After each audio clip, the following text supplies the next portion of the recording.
Hello everyone, this is Shivangi. Welcome to Shiv classes. इस video में हम डिस्कस करने वाले हैं एफिशिएंसी बेस्ड थ्योरी, दक्षता मजदूरी सिद्धांत, दोनों ही लैंग्वेज में डिस्कस करेंगे।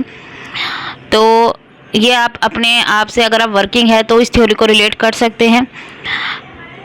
तो एफिशिएंसी बेस्ड थ्योरी क्या बताता है कि अगर वेजेस में इंक्रीज कर दिया जाए तो लेबर की प्रोडक्टिविटी इंक्रीज होती है। क्यों? क्योंकि वो क्या फील करता है, बहुत ज़्यादा मोटिवेटेड, अपने आप को ज़्यादा फील करता है। और जो है किसकी वजह से? क्योंकि उसको ज़्यादा पे मिल रहा है। तो यहाँ पे जो वर्कर है वो अपने आप को खुद ही, एक तरीके से हम बोले कि वो जो वेजेस इंक्रीज हो रहे हैं, ठीक है, वो अपने आप खुद को ही पे कर रहे हैं। क्यों भाई? प्रोडक्टिविटी इंक्रीज हो रही है, वो और मेहनत कर रहे हैं और अच्छे से काम कर रहे हैं। तो भाई जो रिवेन्यू है वो किसका? फर्म का या कंपनी का या हम बोले प्रोड्यूसर का इंक्रीज होगा, उसी से तो वो उनको सैलरी देगा। ठीक है, तो वेजेस यहाँ पे एफिशिएंसी बेस्ड थ्योरी ये बोलती है कि अगर आप उनको ज़्यादा पे कर रहे हैं तो उनका जो प्रोडक्टिविटी है लेबर की, वो क्या होगी? यहाँ पे इंक्रीज होगी। तो यहाँ पे काफ़ी सारे जो इकोनॉमिस्ट हैं उन्होंने अपना कंट्रीब्यूशन दिया इस थ्योरी में, लेकिन जो सबसे ज़्यादा यहाँ पे अगर हम देखें, जो सटीक रूप से जो सबसे सही मॉडल यहाँ पे अगर हम देखते हैं वो शैपिरो स्टिग्लिस का मॉडल है। ठीक है, ये दो इकोनॉमिस्ट हैं, इन्होंने डेवलप किया था ये 1984 में, कार्ल शैपिरो और जोसेफ स्टिग्लिस। तो ये मॉडल दिया था जिन्होंने कि किस तरीके से जो वेजेस हैं वो अफेक्ट करते हैं एम्प्लॉयमेंट के पैटर्न को। और इन्होंने यहाँ पे मैथमेटिकल बेसिस भी दिया था। नो शिर्किंग कंडीशन, नो शिर्किंग कंडीशन होता है, उसे हम नेक्स्ट स्लाइड में पढ़ेंगे। ठीक है, डायग्राम के साथ हम पढ़ने वाले हैं नेक्स्ट स्लाइड में।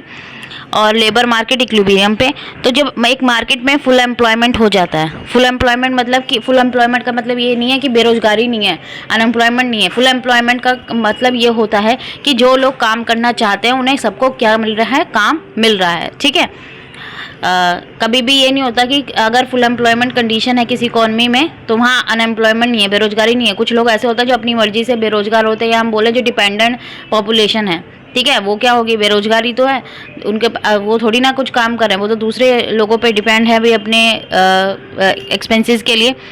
तो यहाँ पे अगर हम बात करें कि अगर मार्केट के अंदर फुल एम्प्लॉयमेंट है तो वहाँ पे जॉब का कम होने का, ख़त्म होने का, भाई कि जॉब की जो है कम हो जाएंगी, उसका जो दर है वो कम होता है।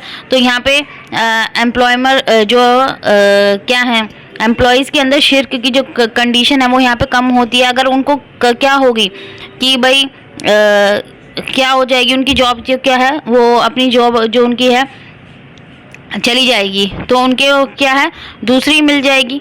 तो it is easier to get another one since the market has zero unemployment rate. ठीक है, तो अगर फुल एम्प्लॉयमेंट की कंडीशन है और यहाँ पे उन्हें अपनी जॉब खोने का डर नहीं है, तो अगर मान लीजिए कि अगर उनकी जॉब चली भी गई है तो उन्हें दूसरी जगह काम मिल जाएगा, तो यहाँ जीरो एम्प्लॉयमेंट रेट है। तो अगर इस कंडीशन में जो फर्म है वो ज़्यादा पे कर रही है करने के लिए, क्या इंक्रीज़ करने के लिए, प्रोडक्टिविटी इंक्रीज़ करने के लिए, तो यहाँ पे फर्म को कोई बेनिफिट नहीं है। क्यों? क्योंकि यहाँ वर्कर्स को डर नहीं है, क्योंकि उनकी जॉब चली जाएगी। ठीक है, तो यहाँ पे उनको कोई डर नहीं है, क्योंकि अगर चली भी गई तो उन्हें दूसरी जगह काम मिल जाएगा।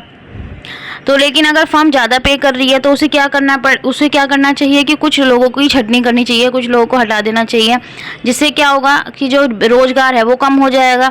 अब लोगों के अंदर जब क्या होगा, जॉब की भाई डर होगा कि हमारी जॉब चली जाएगी, तो वो एम्प्लॉयज़ जो हैं बड़ी रिस्पॉन्सिबिलिटी उनके अंदर एक क्या होगी कि भाई उनके अंदर एक जिम्मेदारी टाइप आ जाएगा कि भाई हमें जिम्मेदारी से काम करना है। ठीक है, तो अब यहाँ पे जो फर्म है वो क्या है कि वो यहाँ पे जो मिनिमम वेजेस से कम पे भी जो लोग काम करने के लिए तैयार हैं, उन्हें काम देने के लिए तैयार नहीं है। क्योंकि अगर वो धीरे धीरे भाई अगर उन्हें अपनी प्रोडक्टिविटी बढ़ानी है तो फिर उन्हें वेजेस क्या करने पड़ेंगे? हाई करनी पड़ेगी, वेजेस हाई करने पड़ेंगे। ठीक है, तो भाई फिर से फुल एम्प्लॉयमेंट आ जाएगा। तो पर अगर वो वेजेस ज़्यादा हाई करेंगे तो उन्हें तो कोई क्या बोल रहे हैं, फर्म को तो कोई बेनिफिट नहीं हो रहा ना यहाँ पे। तो वो क्या करेंगे कि जो लोग आ रहे हैं कि भाई हमें काम चाहिए, हम जो मिनिमम वेजेस से भी कम वेजेस पे काम करने के लिए तैयार हैं, तो यहाँ पे फर्म जो है वो तैयार नहीं होगी। तो अब यहाँ पे क्या हो रहा है कि इन वॉलंटरी अनएम्प्लॉयमेंट जो है वो यहाँ पे हो रही है कि भाई लोग काम करना चाहते हैं लेकिन उन्हें काम नहीं मिल रहा है यहाँ पे।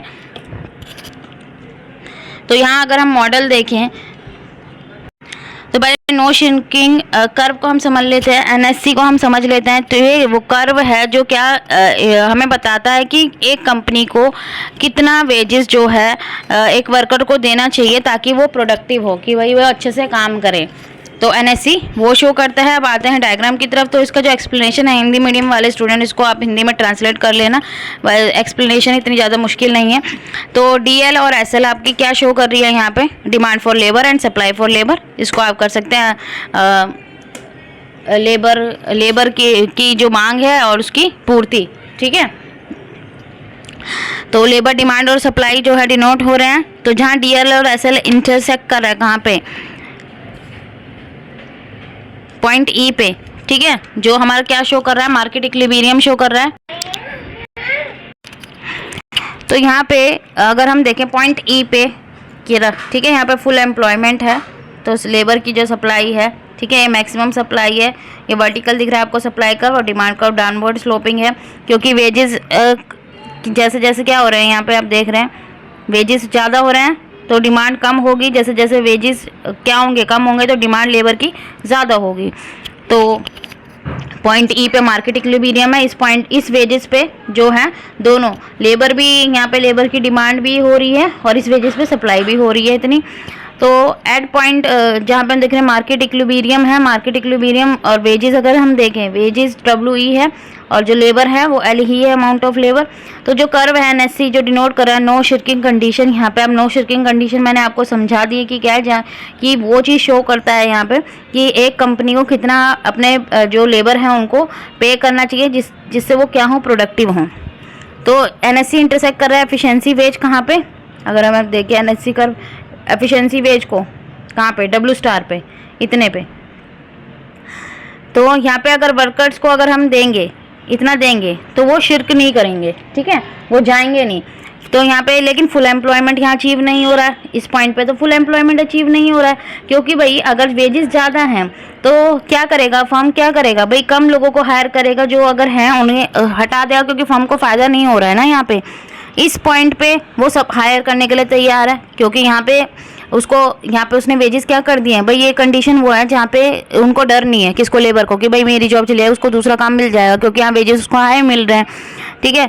लेकिन अब इस पे अब यहाँ पे फुल एम्प्लॉयमेंट लेकिन अचीव नहीं हो रहा है, इस पे पॉइंट एफ पे अचीव नहीं हो रहा है, क्योंकि यहाँ पे उनको कोई डर नहीं है, ठीक है, उनको यहाँ कोई पॉसिबल, यहाँ पे खुद ही से उनको हायर वेज मिल रहे हैं। तो जो गैप है डब्ल्यू स्टार और डब्ल्यू ई के बीच में, वो है पेनल्टी या अपॉर्चुनिटी कॉस्ट बोले, जहाँ पे वर्कर को क्या है, एक जॉब छोड़ने की जो अपॉर्चुनिटी कॉस्ट है, ठीक है। अगर वो डब्ल्यू ई पे काम कर रहा है, ठीक है, तो डब्ल्यू स्टार जो है भाई, डब्ल्यू स्टार तक पहुँचने के बीच में जो ये गैप है, ये क्या कहलाएगी, उसकी अपॉर्चुनिटी कॉस्ट को कहलाएगी। तो किसके बीच में, बस इसमें यही है और तो कुछ है नहीं।